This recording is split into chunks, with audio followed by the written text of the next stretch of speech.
성종 31년 가을바람이 차가워질 무렵이었습니다.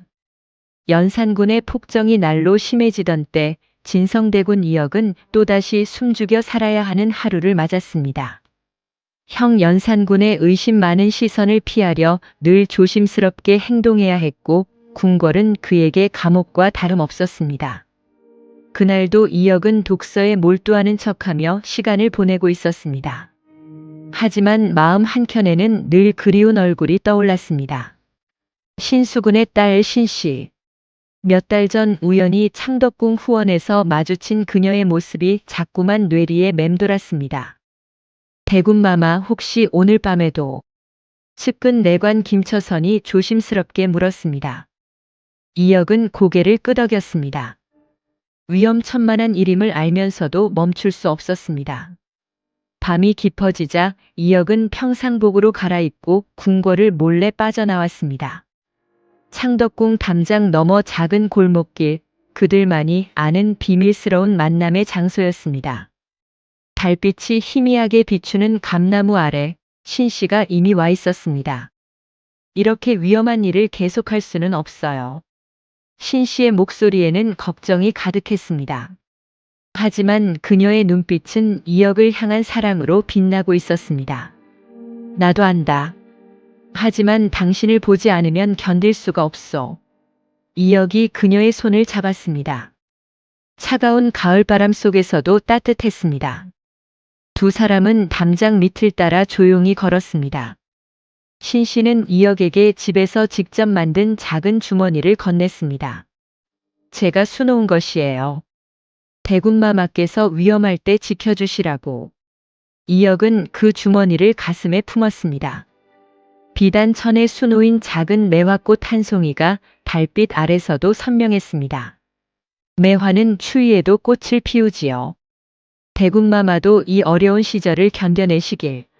신씨의 속삭임이 이역의 마음을 파고들었습니다. 신씨, 나는 당신과 함께라면 어떤 추위도 견딜 수 있어. 이역이 그녀를 바라보았습니다. 두 사람의 눈빛이 마주쳤고 말하지 않아도 서로의 마음을 알 수 있었습니다. 그때 멀리서 야경군의 발소리가 들려왔습니다. 두 사람은 재빨리 몸을 숨겼습니다. 담장 그늘에서 숨죽이며 기다리는 동안 이역은 신씨의 떨리는 어깨를 감쌌습니다. 그녀의 머리카락에서 은은한 치자꽃 향이 났습니다. 야경군이 지나간 후 신씨가 작은 목소리로 말했습니다. 아버지께서 요즘 자주 궁궐 소식을 물으세요. 혹시 저희 일을 눈치채신 게 아닐까요? 신숙은 어른께서는 현명한 분이시니 우리를 이해해 주실 거요. 이역이 위로했지만 마음 한켠에는 불안감이 스며들었습니다. 신수군은 연산군을 지지하는 대신이었고 만약 이 일이 알려진다면, 대군마마 만약 저 때문에 위험해지신다면. 신씨의 목소리가 떨렸습니다. 그런 말 마시오. 당신은 나에게 유일한 희망이요. 이 어두운 시절에 당신만이 나를 살게 하는 빛이니까요. 이역의 고백에 신씨의 볼이 붉어졌습니다. 두 사람은 시간 가는 줄 모르고 이야기를 나누었습니다.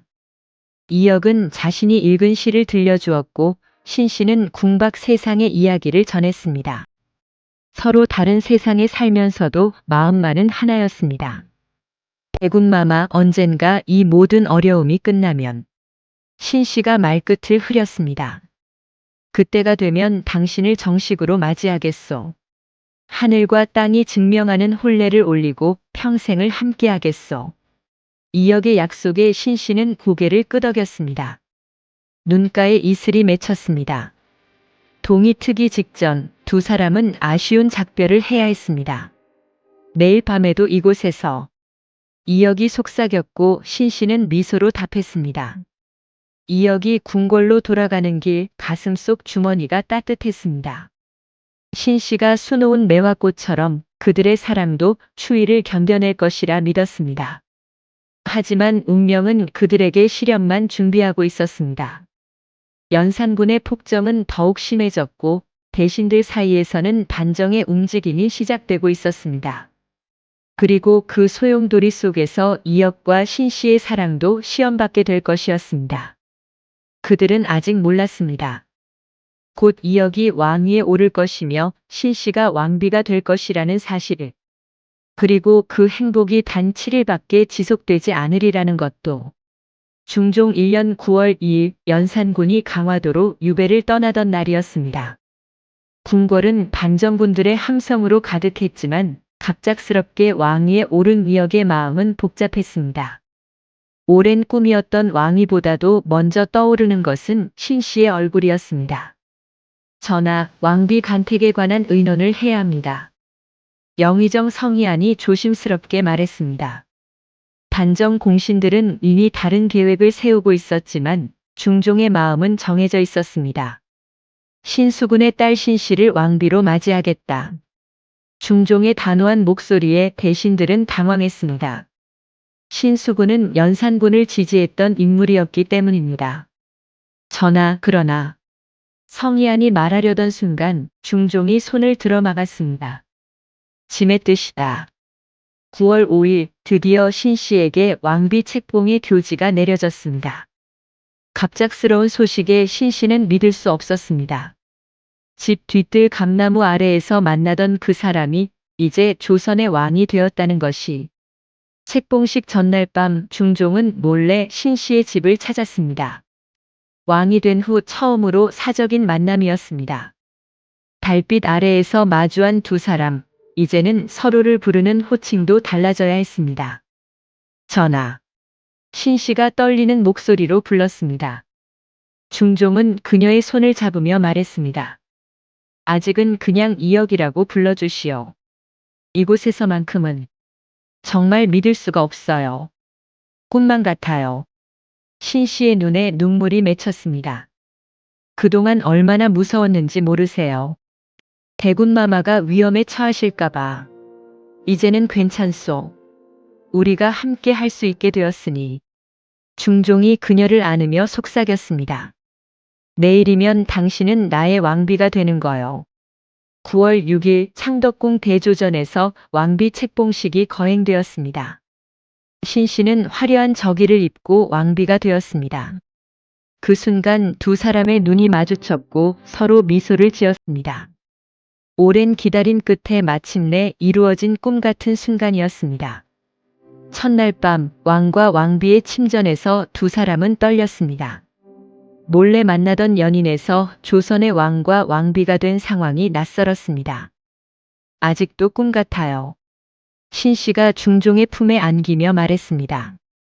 이렇게 당당하게 전하 곁에 있을 수 있다니. 나도 마찬가지요. 그동안 얼마나 이 순간을 기다렸는지. 중종이 그녀의 머리를 쓰다듬었습니다. 가슴속 주머니에는 여전히 그녀가 수놓은 매화꽃 부적이 들어있었습니다. 7일 동안 두 사람은 그 어떤 왕과 왕비보다 행복했습니다. 아침에는 함께 조반을 들고 오후에는 후원을 거닐었습니다. 밤에는 서로의 어린 시절 이야기를 나누며 웃었습니다. 전하, 저 궁궐 밖 세상은 어떤가요? 신씨가 궁금해했습니다. 백성들은 우리처럼 평범하게 사랑하고 가정을 꾸리며 살아가지요. 나도 언젠가는 전하가 아닌 그냥 남편으로 불리고 싶소. 중종의 솔직한 말에 신씨는 깜짝 놀랐습니다. 그럼 저도 왕비가 아닌 그냥 아내가 되고 싶어요. 신씨의 대답에 중종은 환하게 웃었습니다. 하지만 궁 밖에서는 이미 음모가 꿈틀대고 있었습니다. 반정 공신들은 신수군이 연산군을 지지했다는 이유로 신씨의 왕비 책봉을 못마땅하게 여겼습니다. 특히 박원종과 성희안은 은밀히 대책을 논의하고 있었습니다. 신씨를 그대로 둘 수는 없어. 민심이 어떻게 될지 박원종이 걱정했습니다. 전하께서 너무 사사로운 감정에 휘둘리고 계시오. 성희안도 동의했습니다. 7일째 되는 날 저녁 중종은 신씨와 함께 월북루에 올라 달을 바라보고 있었습니다. 두 사람은 미래에 대한 계획을 세우며 행복해했습니다. 전하, 우리 사이에 왕자가 태어나면 어떤 이름을 지을까요?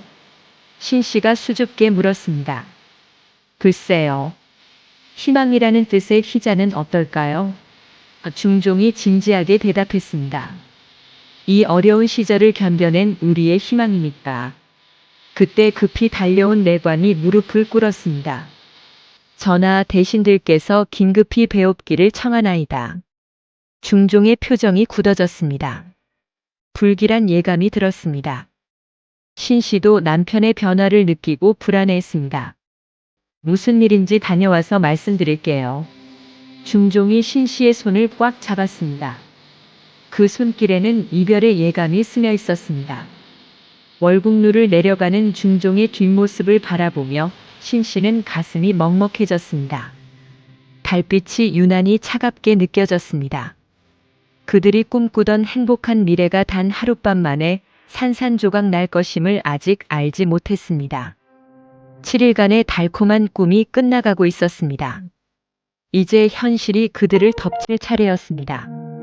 중종 1년 9월 13일 운명의 날이 밝았습니다. 대조전에 급히 소집된 대신들의 표정은 모두 굳어 있었습니다. 박원종이 먼저 입을 열었습니다. 전하, 신수군은 연산군을 지지했던 간신입니다. 그 딸을 왕비로 두신다면 민심이 돌아설 것이옵니다. 성희안도 거들었습니다. 반정의 대의를 위해서라도 신씨를 패하셔야 합니다. 중종의 얼굴이 참백해졌습니다. 짐은 신씨와 혼례를 올린 지 겨우 7일밖에 되지 않았다. 어찌 그런 말을 하는가? 전하, 이는 사사로운 감정으로 결정할 일이 아니옵니다. 나라의 대업을 위함이니 결단을 내리소서. 박원종의 목소리에는 위협이 섞여 있었습니다. 중종은 주먹을 꽉 쥐었습니다. 가슴 속 매화꽃 주머니가 아팠습니다. 하지만 신료들의 압박은 거셀 뿐만 아니라 아직 불안정한 왕권으로는 저항할 수 없었습니다. 하루만 시간을 달라. 중종이 간신히 말을 꺼냈습니다.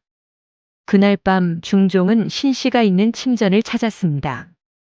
신씨는 붉은 치마 저고리를 입고 창가에 앉아 달을 바라보고 있었습니다.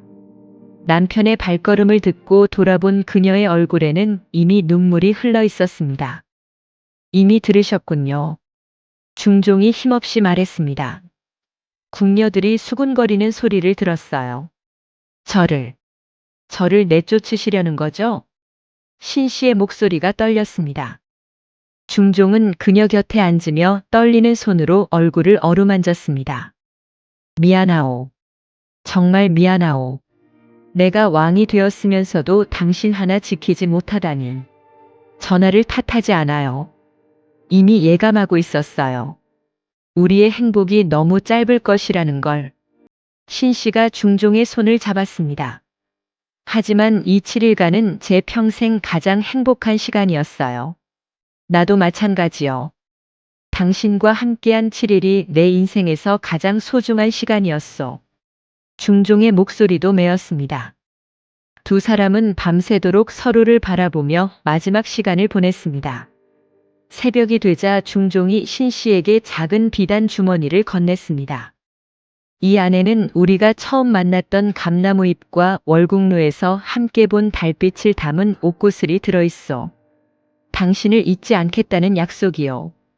신씨도 자신이 입고 있던 붉은 치마 끝을 조금 잘라 중종에게 건넸습니다. 이 붉은 천 조각이 저의 마음이에요. 언제나 전하 곁에 있을 거예요. 9월 14일 아침 폐비교지가 내려졌습니다. 신씨는 궁녀들의 호의를 받으며 대조전을 나서야 했습니다. 궁궐 마당에는 이미 그녀를 데려갈 가마가 기다리고 있었습니다. 중종은 처소 창문 뒤에 숨어 그 모습을 지켜보았습니다. 신씨가 가마에 오르기 직전 뒤돌아 그가 있는 창문을 바라보았습니다. 두 사람의 시선이 마지막으로 마주쳤습니다. 이별은 잠시뿐이니 반드시 다시 만나리다. 중종이 창 너머로 속삭였고 신씨는 고개를 끄덕이며 눈물을 훔쳤습니다. 궁궐 문을 나서는 가마 안에서 신씨는 흐느꼈습니다. 7일 전 꽃가마를 타고 들어왔던 이 길을 이렇게 쫓겨나듯 나서게 될 줄이야. 가마가 흔들릴 때마다 가슴이 찢어지는 것 같았습니다. 신씨는 본가로 돌아왔습니다. 아버지 신수군은 딸을 맞이하며 말없이 눈물만 흘렸습니다. 아비 때문에 고생시켰구나. 그의 목소리는 쓸쓸했습니다. 집 뒤뜰의 그 감나무는 여전히 그 자리에 있었습니다. 7일 전만 해도 왕비였던 자신이 다시 이곳에 돌아와 있다는 현실이 믿기지 않았습니다. 그날 밤부터 신 씨는 매일 뒷마당의 큰 바위에 올라 창덕궁 방향을 바라보았습니다. 그리고 자신이 왕비 시절 입었던 붉은 치마를 바위 위에 펼쳐 놓았습니다. 바람에 펄럭이는 치마가 그녀의 마음을 대신 전하는 것 같았습니다. 한편 중종도 매일 밤 월국루에 올라 그 붉은 치마를 바라보았습니다. 멀리서도 바위 위에 붉은 천이 달빛에 반짝이는 것을 볼 수 있었습니다. 그것이 신 씨가 보내는 사랑의 신호라는 걸 알았기에 더욱 가슴이 아팠습니다. 저 치마가 보이시나? 중종이 측근 내관에게 물었습니다. 예, 전하. 매일 밤 같은 자리에서 보이옵니다. 그곳에 내 마음도 함께 있다. 중종이 중얼거렸습니다. 어느 비 오는 날 신 씨는 치마가 비에 젖는 것을 보며 가슴이 찢어졌습니다. 마치 자신과 중종의 사랑이 빗물에 씻겨 사라지는 것 같았습니다. 아가씨, 이제 그만 포기하시는 게. 유모가 안타깝게 말했지만 신 씨는 고개를 저었습니다. 전하께서 약속하셨어요. 이별은 잠시뿐이라고. 저는 믿고 기다릴 거예요. 그날 밤에도 중종은 월국루에 올라 비에 젖은 붉은 치마를 바라보았습니다. 신 씨의 마음이 그 치마만큼 젖어 있을 것을 생각하니 견딜 수 없었습니다. 내가 왕이라서 뭘 할 수 있단 말인가. 중종이 주먹으로 난간을 쳤습니다.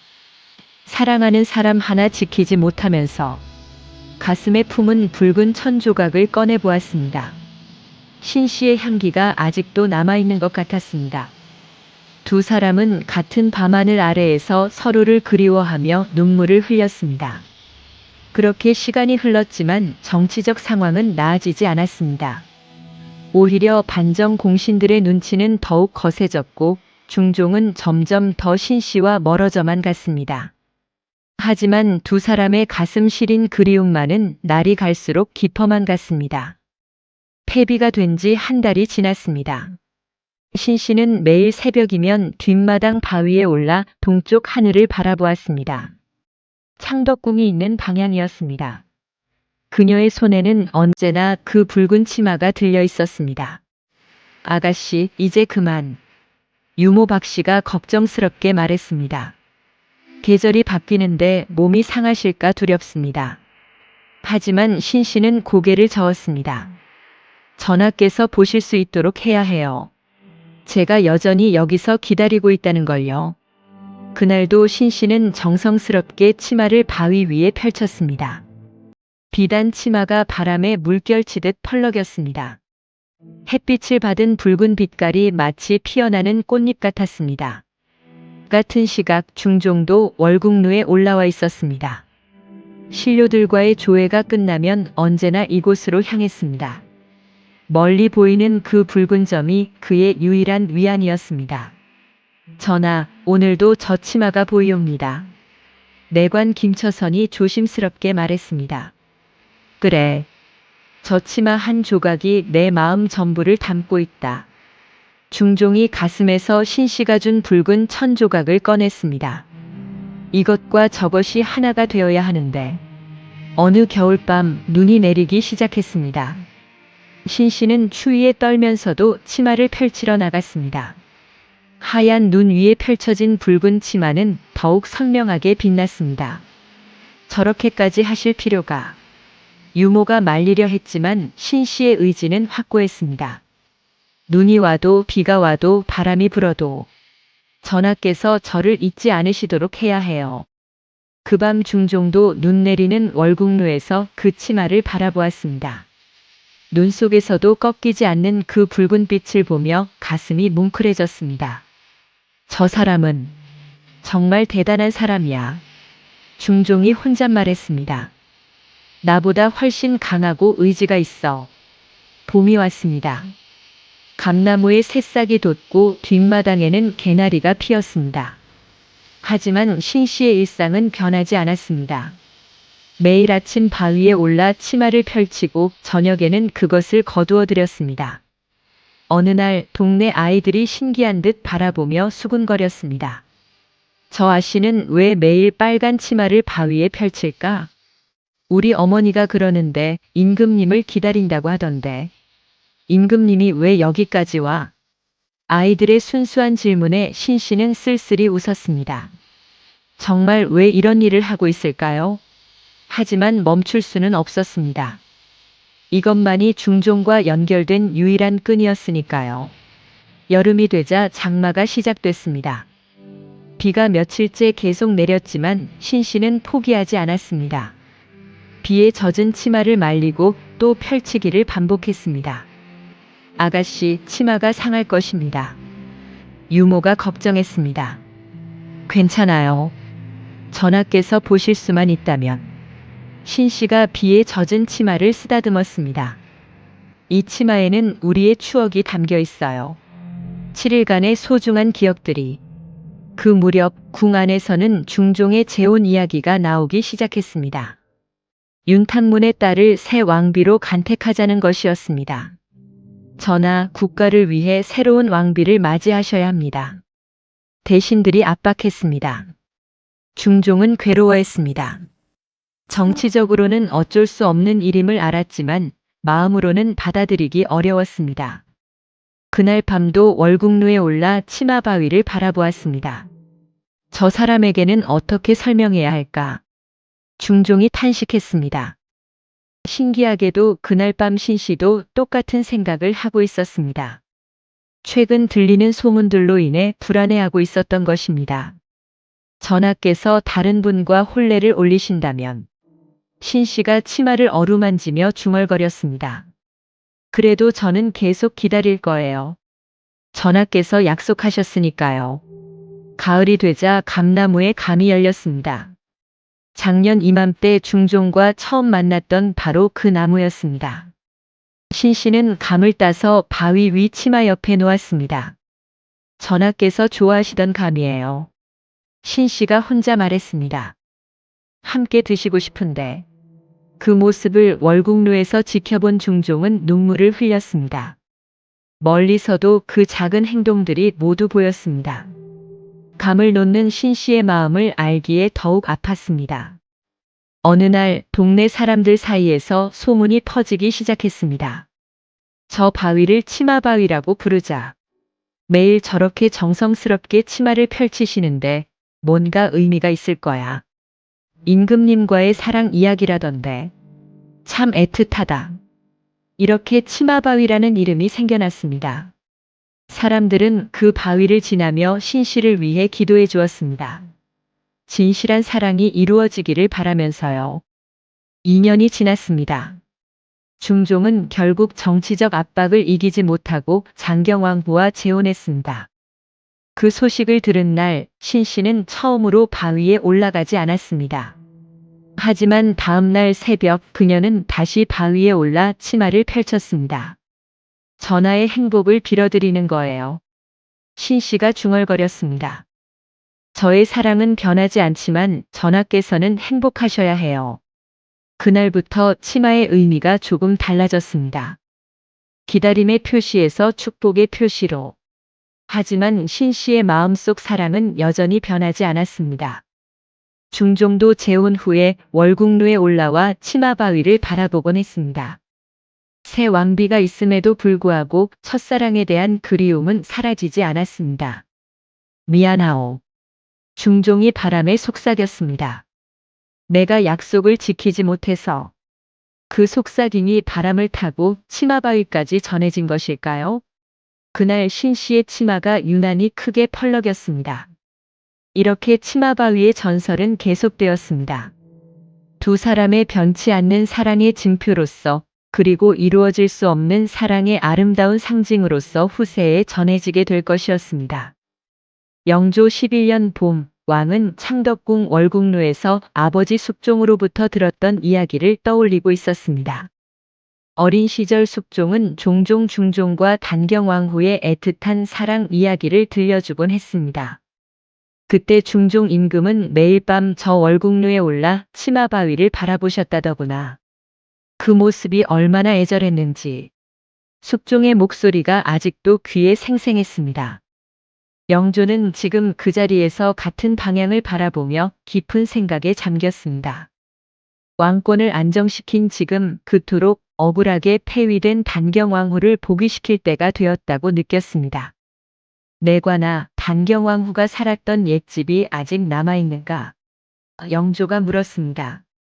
예, 전하. 지금은 다른 가문이 살고 계시지만 옛 모습 그대로 보존되어 있사옵니다. 내관이 대답했습니다. 며칠 후 영조는 몇 명의 측근만을 데리고 은밀히 그 집을 찾았습니다. 200여 년이 지난 집이었지만 뒷마당에 그 유명한 바위는 여전히 그 자리에 있었습니다. 저것이 바로 치마바위로군. 영조가 바위를 바라보며 감회에 젖었습니다. 이 작은 바위 위에서 얼마나 많은 그리움이 오갔을까. 집 주인이 나와 절을 올렸습니다. 전하, 어찌 이런 누추한 곳까지. 염려 말거라. 이 집에 특별한 사연이 있어서 왔을 뿐이다. 영조가 온화하게 말했습니다. 혹시 이 집에서 옛 물건이 발견된 적이 있느냐? 그러고 보니 집 주인이 기억을 떠올렸습니다. 몇 년 전 방을 수리하다가 벽 틈에서 오래된 함을 하나 발견했사옵니다. 어찌할 바를 몰라 그대로 보관하고 있었는데 영조의 눈빛이 반짝였습니다. 그 함을 가져와 보거라.